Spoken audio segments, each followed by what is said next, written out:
Olá, rapaziada do sexto ano. Então, como a gente já conversou sobre vários assuntos, né? O assunto de hoje do vídeo seria uma revisão rápida sobre tudo que a gente já pegou, né? Sobre tudo que a gente conversou. E aí no final eu vou lançar um exercício, né? Para vocês fazerem, bem dinâmico, que vocês podem trabalhar em casa bem legal, ok? No início aqui a gente começou falando sobre os padrões de beleza, né?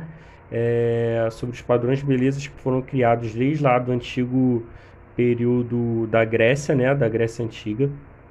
E, na verdade, esses padrões surgiram lá no período também da período rupestre, né, do Homens das Cavernas. Não que isso ainda tinha um padrão, né, definido de beleza, mas naquele tempo a mulher era uma espécie de deusa, né? Era a Deus-mulher que provia os filhos, que cuidava das crianças, que tinha aquelas responsabilidades que eram primordiais na época, e que depois, no período grego, essa estrutura, né, da mulher, esse padrão de beleza, esses padrões foram modificando até chegar no ideal do grego que a gente conhece hoje, né, que seria o corpo atlético e a mente sã, né, tanto para homens, tanto para mulheres. Depois, falando disso, a gente pegou e falou sobre Fernando Botero, né? Quais eram as características de Fernando Botero, dentro do que ele entende sobre o que é o padrão de beleza. Ele foi brincando com essas questões, né? Ele pegava imagens famosas, né? Que você está vendo Mona Lisa, você está vendo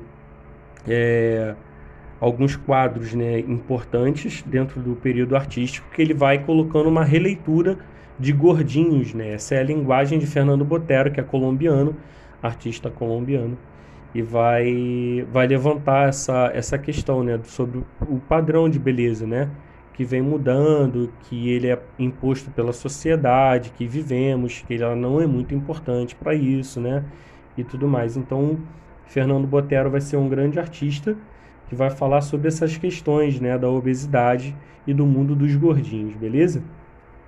E aí a gente vai falando também sobre questões de Fernando Botero. Eu já tinha falado com vocês, vai se repete. Aqui segue alguns padrões, né, de Fernando Botero, mas com uma linguagem do grafite. E aí depois a gente passa para algumas obras de Fernando Botero novamente. Tranquilo, são umas obras famosas dele, que ele pega de referências, né? O bandolim, que ele vai engordar o bandolim aqui, né? Também. Enfim, todos esses padrões de Fernando Botero que a gente já conversou e que conversamos nas aulas passadas também. E aí logo depois ele vem falando sobre a figura do herói, né? O heroísmo, como surgiu o teatro grego, como surgiu os heróis, né? Qual foi essa ideia sobre o heroísmo. E aí tudo isso dá pano para manga, né, gente? Dá pano para a gente comentar sobre a aula, né? Sobre o que foram os heróis, como surgiu o teatro, qual era a ideia do herói, né? Por que essa história era contada. Era tudo para dar uma moral na história, né?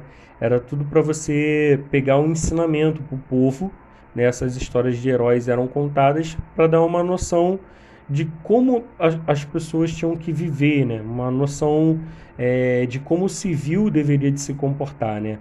É como se fosse dar uma ética, dar uma, uma aula de civilização, na verdade, né? Como as pessoas deveriam de se comportar. E aí eles contavam essas histórias dos heróis gregos, ok? Aí logo depois a gente tem a história do labirinto, do Ciclope, né? Que tem a ver com o nosso trabalhinho, com o nosso exercício, mas que daqui a pouco eu vou falar com vocês. E aí tem a lenda do Minotauro também, né? Que é a lenda do herói que entra no labirinto, né? Para matar a grande besta, né? O grande monstro que seria o Minotauro dentro desse labirinto, e que o mais difícil não seria, na verdade, combater esse monstro, na verdade seria sair do labirinto, né? Depois de ferido, ele ia se perder no caminho, ia ficar perdido lá para sempre, como os guerreiros antepassados. E aí tem a lenda do labirinto e tal, que aí vai desenvolver uma outra história. E aí logo depois ele vem falando, né, emendando a história do herói sobre Dionísio, o surgimento do carnaval, do teatro, né, de tirambos, de tudo aquilo, da tragédia, da comédia, né, tudo aquilo que a gente já conversou antes, né, nas nossas aulas, e enfim. E aí vai dar enfim,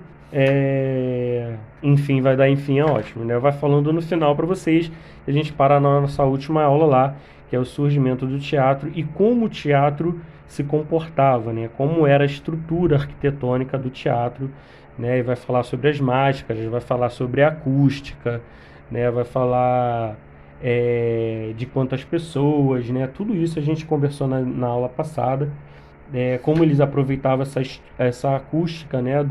Das montanhas, né? Para colocar o espetáculo para as pessoas, né? Não tinha uma ajuda de alto-falantes, né? Da eletricidade, então era tudo na voz mesmo. E é bem interessante, né? Como tudo se passou. E ele vem falando também do surgimento das máscaras, né? Que eu conversei com vocês. Depois, ele conclui com os nossos assuntos. O que eu peço para vocês neste momento?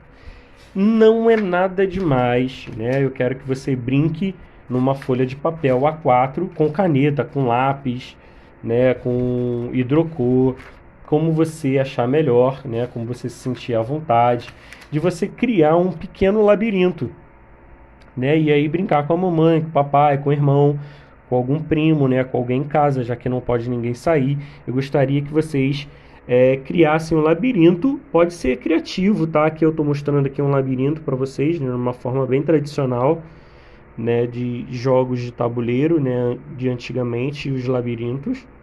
Beleza? Só uma ilustração de como era o labirinto e tal. E aqui tem a historinha aqui para vocês, né? Vocês podem pausar e depois dar uma olhadinha. Tranquilo? E aí eu gostaria que vocês olhassem e fizessem um labirinto de vocês. Beleza? Não precisa imitar aqui, vou até tampar aqui, ó. Não precisa você imitar o labirinto daqui. Você pode pegar o labirinto como você quiser, cria ele, né? E aí desafia alguém a chegar até o final. O interessante do labirinto, gente, é sempre você contar o tempo, né? E só pode tocar com lápis ou com o que você está escrevendo na superfície uma vez só. Essa é a graça do labirinto. Então você olha bastante, né? Vai acompanhando, vai memorizando o caminho. E aí quando você falar, tá bom, agora vai, você coloca o lápis ou a caneta, alguma coisa que vai riscar e vai pegando nesse labirinto, tá? E não pode tirar o lápis da superfície, né? O que escreve da superfície do papel. Tem que chegar até o final lá do labirinto. Se errou, não pode tirar do papel, volta e retoma o caminho que você estava fazendo até chegar. Quem ganha? Ganha quem chegar primeiro, né? Com menos tempo no final do labirinto. É importante que só tenha uma entrada e uma saída, ok? Não pode enganar o participante, ok? Espero que vocês tenham gostado da aula de hoje. Esse é o meu desafio, que vocês montem os seus labirintos e brinquem em casa. Entendendo sobre a história do labirinto, né? Você vai brincando em casa. Como é que é essa história do labirinto, né? Para quem não pegou ainda, fala sobre a história de Teseu, né? Que tem a ajuda de uma moça, que é a Ariadne. A Ariadne vai ajudar Teseu com um amarrado de lã, vamos falando assim, né? E ele vai amarrar essa lã no início e vai guiando essa lã. Quando ele chega lá no final e mata o Minotauro e tal, o único trabalho que ele tem é voltar pelo mesmo caminho que ele foi traçando a lã. Então fica mais fácil dele ir trilhando o caminho de volta, ok? Resumidamente a história do labirinto, como o labirinto surgiu, ok? Espero que você tenha gostado da ideia. Trabalhe em casa. O seu labirinto fica bem livre, fica bem à vontade de fazer o labirinto como você quiser, com qualquer cor, qualquer tamanho. O importante é que você experimente o labirinto e que você trabalhe o labirinto, ok? Um abraço para vocês, até a próxima aula, galerinha. Tchau, tchau.